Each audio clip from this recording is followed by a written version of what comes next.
Baiklah, pada video bagian kedua ini kita akan membahas mengenai penentuan jarak antara variabel dalam suatu skala interval. Jadi sebelumnya kita pada video pertama kita udah mengetahui bahwa beberapa variabel itu biasanya bisa digunakan untuk dalam clustering, salah satunya adalah skala interval.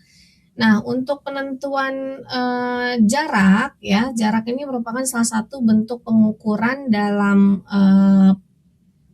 clustering, ya. Nah, jarak yang dilakukan ini bisa dihitung secara similaritas ataupun disimilaritas. Nah, biasanya bentuk jarak yang paling populer ini adalah bentuk jarak Minkowski distance atau jarak Minkowski dengan rumusan sebagai berikut. Nah, jadi ketika nilai Q-nya kalau kita gantikan jadi 1, nah ini maka jarak Minkowski ini akan menjadi jarak Manhattan. Jadi kalau jarak Manhattan tanpa ada akarnya, ya. Nah, jadi ini artinya jarak antara observasi 1 dengan observasi yang ke J, ya, atau ke I dengan ke J, kemudian dipangkatkan dengan Q-nya adalah integer positif. Nah, kalau misalkan Q-nya kita ganti sama dengan 2, ya, maka ini akan menjadi jarak Euclidean, sehingga kita punya itu adalah kalau misalnya kita punya akar XI, XJI, ya, kuadrat tambah dengan XI2 kurang XJ2 kuadrat dan seterusnya. Jadi kalau ininya pangkat akar 2, ya, ini disebut dengan dalam bentuk Euclidean distance. Nah, selain itu cara lain yang bisa digunakan selain ada jarak Euclidean, kemudian jarak Manhattan, Minkowski. Nah, itu ada juga bentuk jarak berbobot atau dalam bentuk korelasi Pearson. Nah, ini biasanya nanti akan dibahas lebih lanjut untuk kalau di matematik, ya, untuk materi untuk statistik multivariat dan sebagainya. Nah, selain variabel interval, ya, ada juga variabel lain yang disebut dengan variabel biner. Nah, ini yang saya katakan variabel biner ini mengandung 2, ya, ada atau tidak. Nah, bentuk variabel biner ini dibagi atas 2. Jadi ada variabel simetris, ya, biner simetris dengan biner asimetris. Nah, apa beda biner simetris dengan biner asimetris? Jadi kalau biner simetris ini dia sama-sama 2, ya, nilainya. Cuma kalau untuk biner simetris pengaplikasiannya itu berdasarkan dari tidak adanya kekhususan antara nilai 0 dan 1 pada data tersebut. Contohnya apa? Contohnya misalkan adalah jenis kelamin atau gender. Nah, jadi antara laki-laki dan perempuan itu kita tidak bisa melabelkan yang mana 0, yang mana 1, ya. Jadi dianggap sama dia. Tapi kalau untuk model asimetris itu kebalikan dari simetris. Nah, jadi bisa kita melabelkan sesuatu dengan nilai 0 dan 1, ya.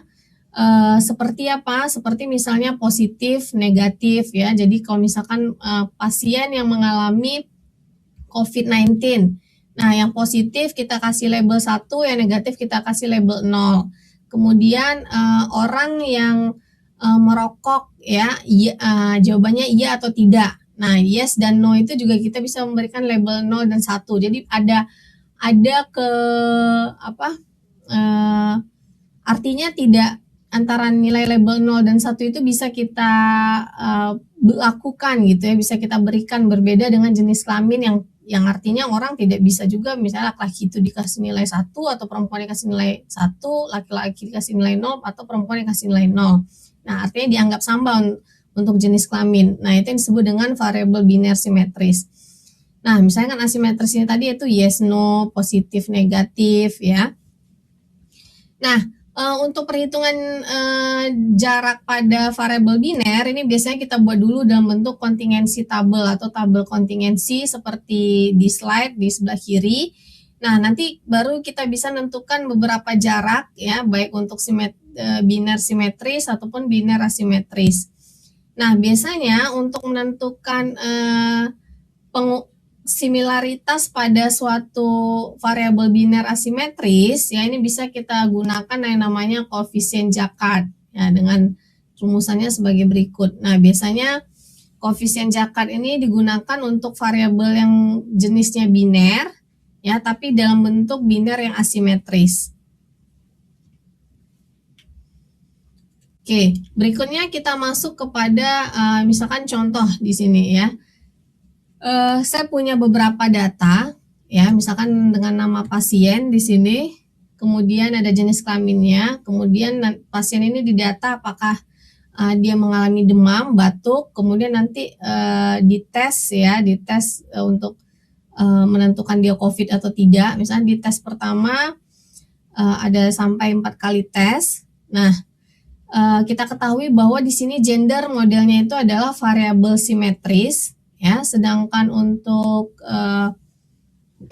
fever, kemudian batuk, ya, dan juga tes 1 sampai tes 4 itu nilainya adalah positif ataupun negatif.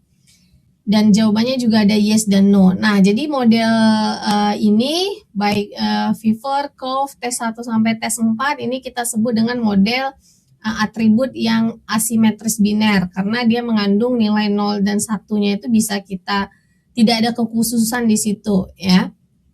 Nah, misalkan kita set nilai yes dan positif itu jadi nilai 1, sedangkan negatif ya itu jadi nilai 0. Nah, di sini bisa kita lihat ya, misalkan kita yang pertama kita ingin menentukan jarak antara si Jack sama Mary ya, Jack sama Mary. Yang pertama kita lakukan adalah kita buat dulu tabel kontingensinya. Jadi untuk tabel kontingensi Jack dan Mary ya, karena gendernya ini simetris, jadi tidak kita masukkan ke dalam tabel kontingensi karena yang kita perhatikan hanya untuk asimetris biner ya. Jadi bisa kita lihat bahwa untuk jarak si Jack dan Mary ini pada hasil tabel nilai 1 dan 0 ya, Mary juga kita buat 1 dan 0. Jadi coba perhatikan untuk Jack Mary yang nilai tabelnya 1 1. Jadi Jack-nya 1, Mary-nya 1. Kita perhatikan itu ada di fever ya, sama di tes 1. Nah, berarti itu ada 2. Jadi ada 2 ya, yaitu di fever 1, di tes 1 1. Jadi ada 2. Kemudian untuk yang Jack-nya 0, Mary-nya 1 ya. 0, Mary-nya 1 itu ada di tes 3. Jack-nya 0, Mary-nya 1. Jadi cuma ada 1. Ya, makanya di sini 1.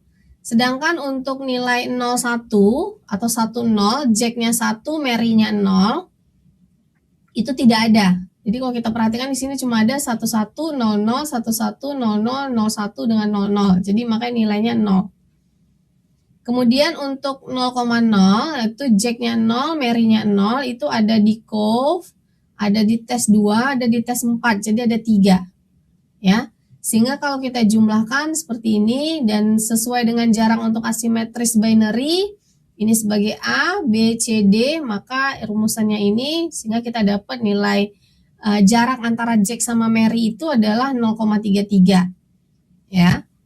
Nah, kemudian berikutnya untuk Jack dan Jim juga seperti itu ya, Jim dan Mary juga seperti itu. Jadi nanti kalian bisa coba cari ya, coba sebagai latihan di apa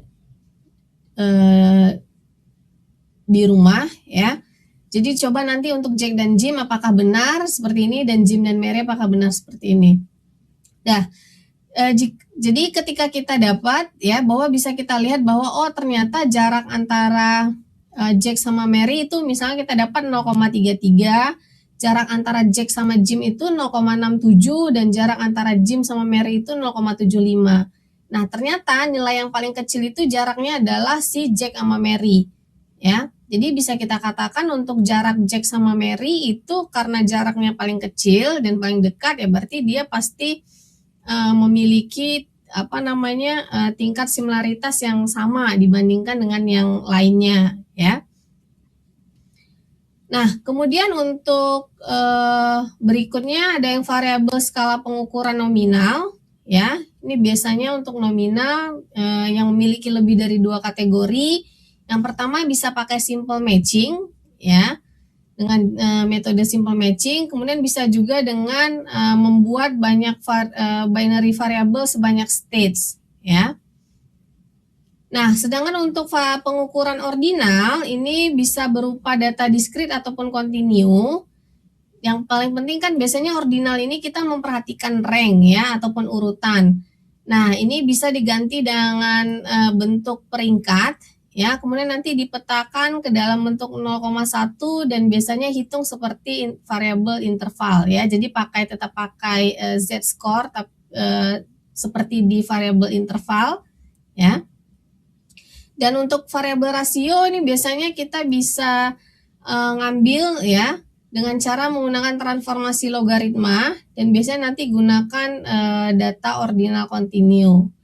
Dan untuk data campuran, ya, jadi kalau untuk data campuran ini modelnya itu adalah binary simetris, ya, ataupun binary asimetris, nominal, ordinal, ataupun interval dan rasio. Biasanya ini bisa kita pakai bobot, ya, ini biasanya dalam bentuk bobot. Oke, itu untuk beberapa jenis pengukuran jarak pada berbagai jenis data variabel. Selanjutnya kita akan bahas mengenai topik berapa jenis clustering yang sering digunakan dan juga penerapannya.